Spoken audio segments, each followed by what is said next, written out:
Step into the icy heart of hockey's golden era, where a tenacious defenseman rose from the misty streets of a border town to carve his name in the sport's wild history.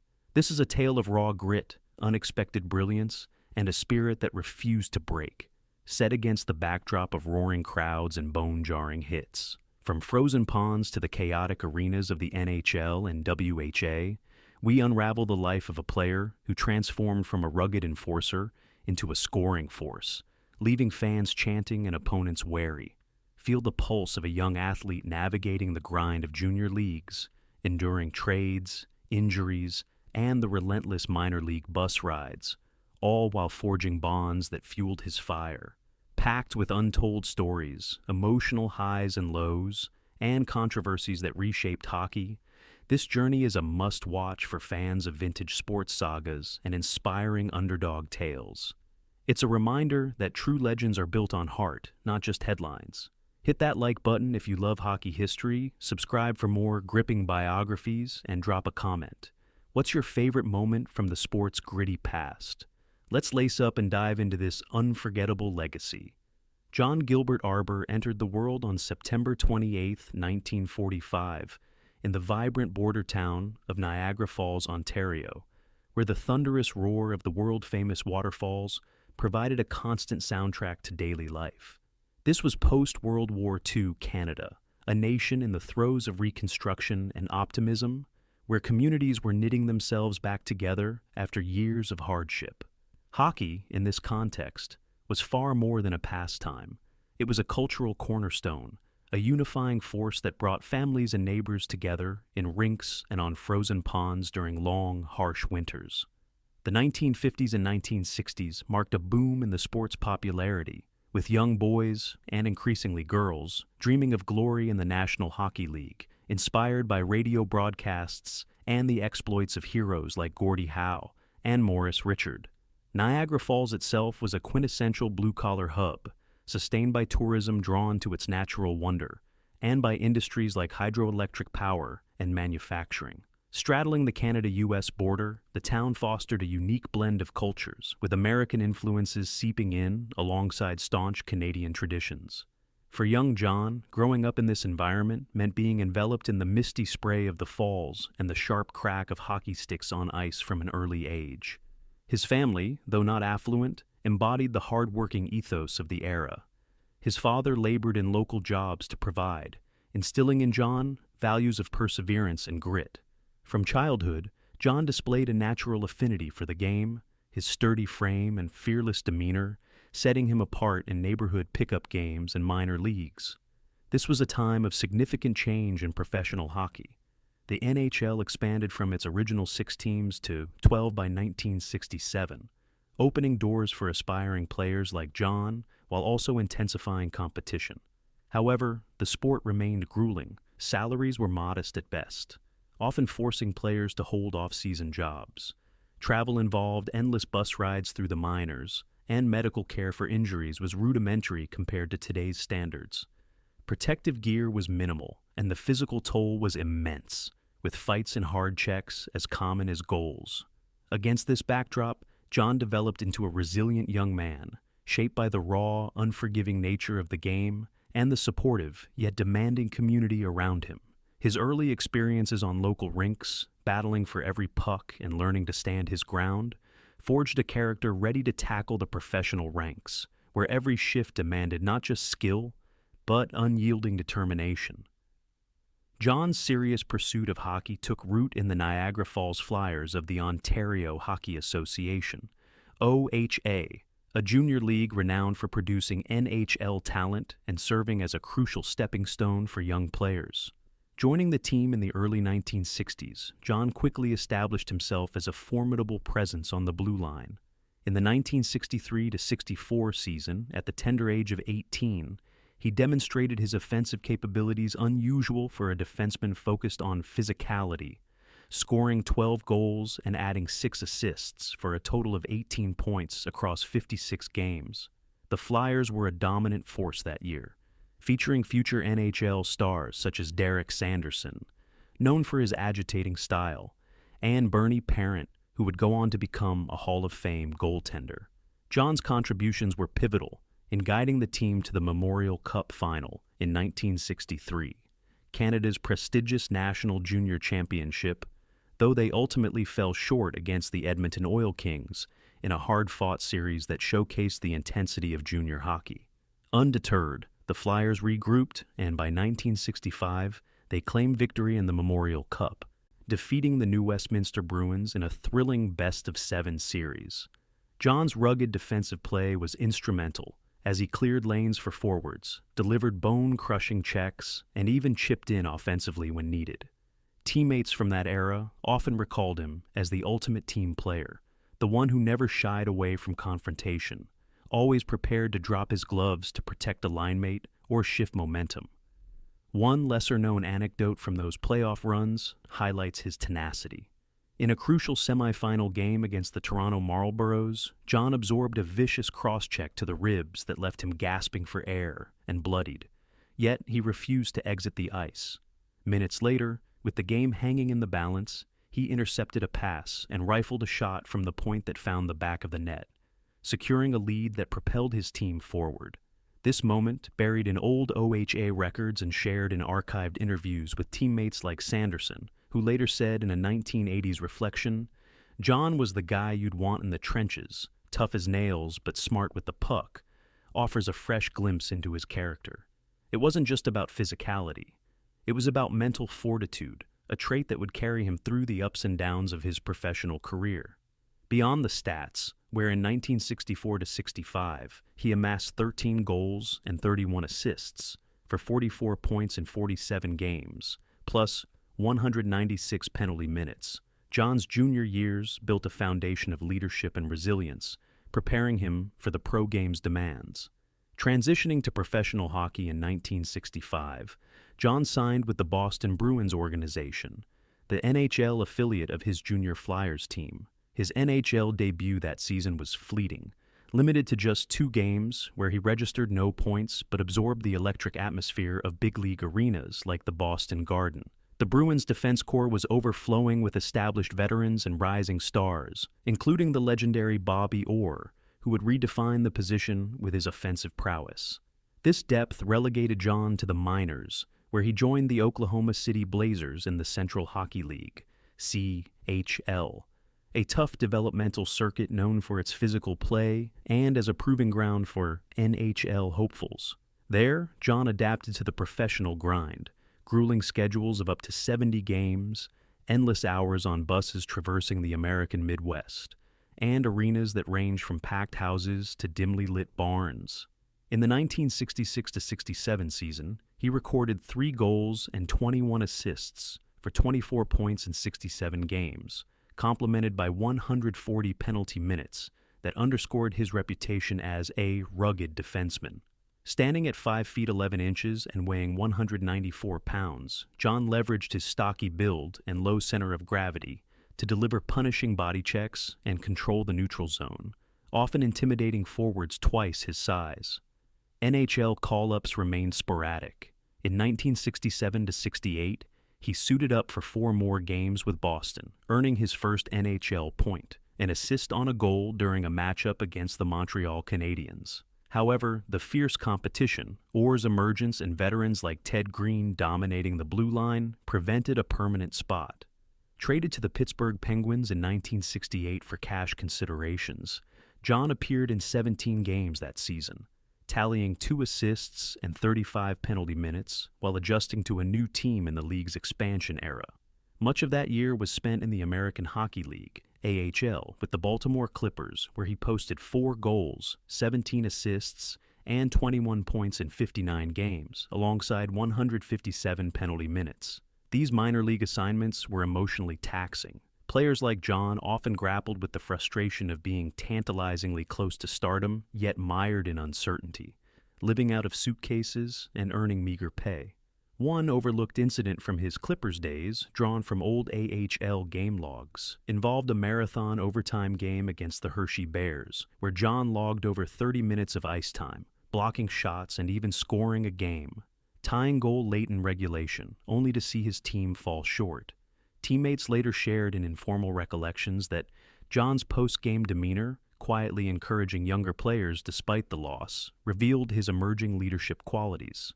By the 1969-70 season, John had moved to the Vancouver Canucks in the Western Hockey League, WHL, a minor league on the cusp of NHL expansion. Here, he delivered one of his strongest performances, scoring 7 goals and 28 assists for 35 points in 72 games, while racking up a league-leading 251 penalty minutes.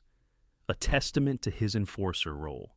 This season included a memorable fight against Jerry Korab of the Portland Buckaroos, described by a fan in a recent online forum as the best hockey fight I've ever seen, unforgettable, with both guys trading haymakers for what felt like minutes. When Vancouver joined the NHL in 1970, John was one of only 6 players retained from the WHL roster, a clear affirmation of his value as a reliable defender. However, after 13 games without points and just 12 penalty minutes, he was traded to the St. Louis Blues for cash on December 3, 1970.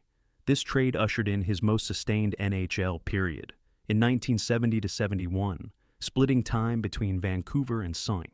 Louis. John played 66 games total, scoring his lone NHL goal, a slap shot from the point against the Pittsburgh Penguins on March 7, 1971, which he later reflected on in a rare archived comment as, "The puck just found me, like fate saying, keep going." He finished with 1 goal, 6 assists, and 7 points, plus substantial penalties, fitting seamlessly into the Blues' gritty lineup amid injuries that created opportunities. The following season, 1971-72, saw him in 17 more games for St. Louis, though pointless with 10 penalty minutes before minors called again. Overall NHL career: 106 regular season games, 1 goal, 9 assists, 10 points, minus 21 plus minus, 149 penalty minutes, and 5 playoff games with no points. Frustration mounted. Despite his talent, roster dynamics and timing often sidelined him, leading to emotional lows masked by humor, as friends recalled him quipping, "Another bus ride? At least the scenery changes." The turning point arrived in 1972, with the birth of the World Hockey Association, WHA, a rival league challenging the NHL's monopoly and offering better pay and opportunities. John jumped ship, signing with the Minnesota Fighting Saints, where his career truly flourished. In his inaugural WHA season, 1972-73, he notched 6 goals and 27 assists for 33 points in 76 games, with 186 penalty minutes, helping propel the Saints to the playoffs. The league's style, more open, high-scoring, and less restrictive, allowed John to expand his game. By 1973-74, he led all Saints defensemen with 6 goals, 43 assists, 49 points, and 192 penalty minutes in 77 games, adding 3 goals and 6 assists for 9 points in 11 playoff games. Described in contemporary reports as a protector who thrived in clutch moments, John became a fan favorite, his popularity surging during the Dollar Wars rivalry with the Cleveland Crusaders. In 1974-75, he achieved personal bests: 12 goals, 43 assists, 55 points in 70 games, with 67 penalty minutes, once again topping his team's defensemen and contributing to another playoff berth. He transitioned from a purely defensive role to an offensive dimension, excelling on power plays with his accurate shot and vision. Mid-1975-76, a trade sent him to the Denver Spurs, which folded and briefly became the Ottawa Civics. He played 35 games there, 2 goals, 13 assists, 15 points, 49 penalty minutes. Returning to Minnesota in 1976-77 for 33 games, 3 goals, 19 assists, 22 points, 22 penalty minutes. He provided a familiar face during the team's rebuild, before its mid-season collapse led him to the Calgary Cowboys for 37 games, 1 goal, 15 assists, 16 points, 38 penalty minutes. Retiring at age 31 in 1977, John's WHA totals were impressive: 335 regular season games, 30 goals, 164 assists, 194 points, 568 penalty minutes, and 29 playoff games with 3 goals, 15 assists, 18 points, and 72 penalty minutes. His near point-per-game pace in playoffs highlighted his clutch performance, often on power plays, marking this as his most successful chapter. John's career narrative is rich with personal anecdotes that peel back the layers of the jersey to reveal the man within. In his junior Flyers days, teammates like Gary Dornhofer remembered him as the quiet protector, always stepping up in scraps to shield friends, embodying loyalty that extended beyond the rink. A rare quote from a Niagara Falls sports archive captures his reflection on the 1965 Memorial Cup triumph. "We never would have had a chance without our goalie Doug Burkholder. He was one of the best. Those games taught me that hockey's about the guys next to you." This simple sentiment humanizes John, illustrating how team bonds fueled his drive. In Minnesota, where he became a local icon during the WHA's chaotic yet exhilarating years, fans idolized him. One shared story from vintage Saints message boards recounts John lingering after games to sign autographs for hours, engaging kids in conversations about perseverance and hard work.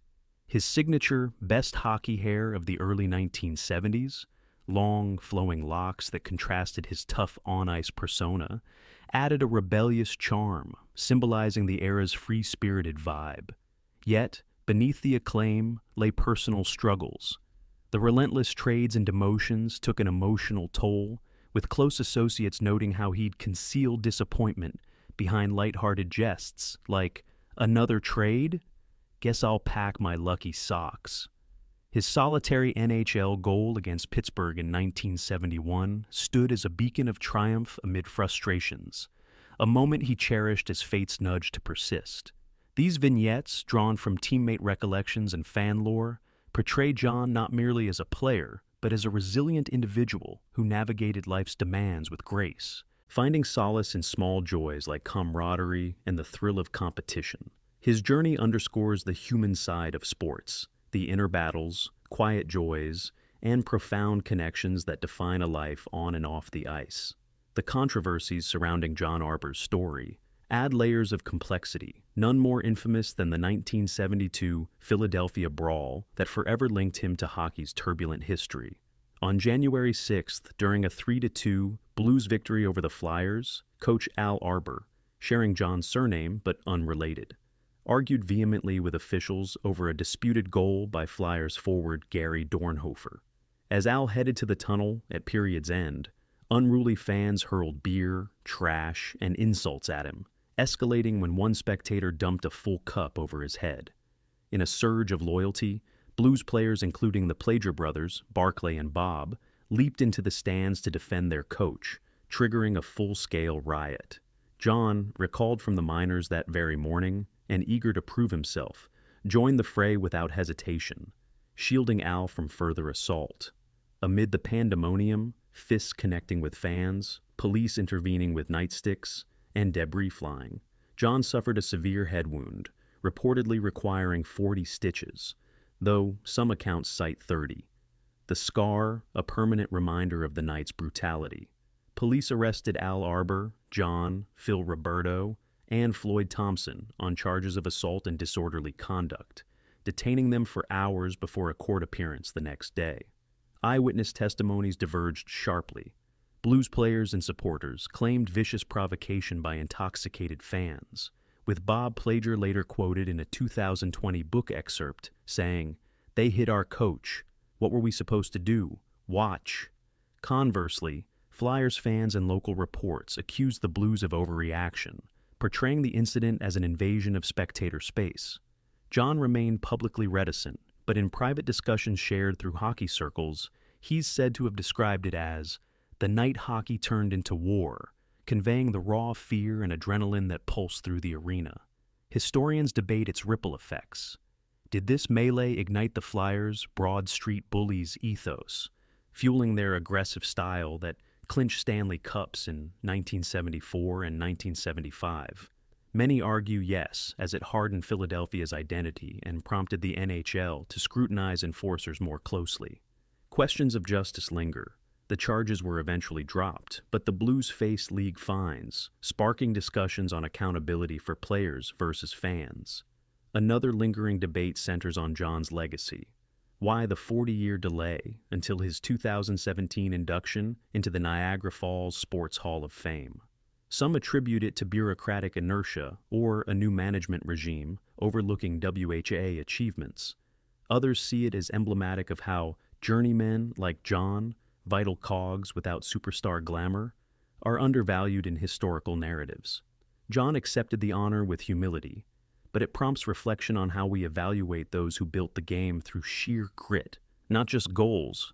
John Arbour's career left an indelible mark on hockey's evolution, with consequences that echo in the sport's cultural, structural, and emotional landscapes. His defection to the WHA in 1972 bolstered the league's legitimacy, attracting talent disillusioned with NHL constraints and drawing crowds during its 7-year existence from 1972 to 1979.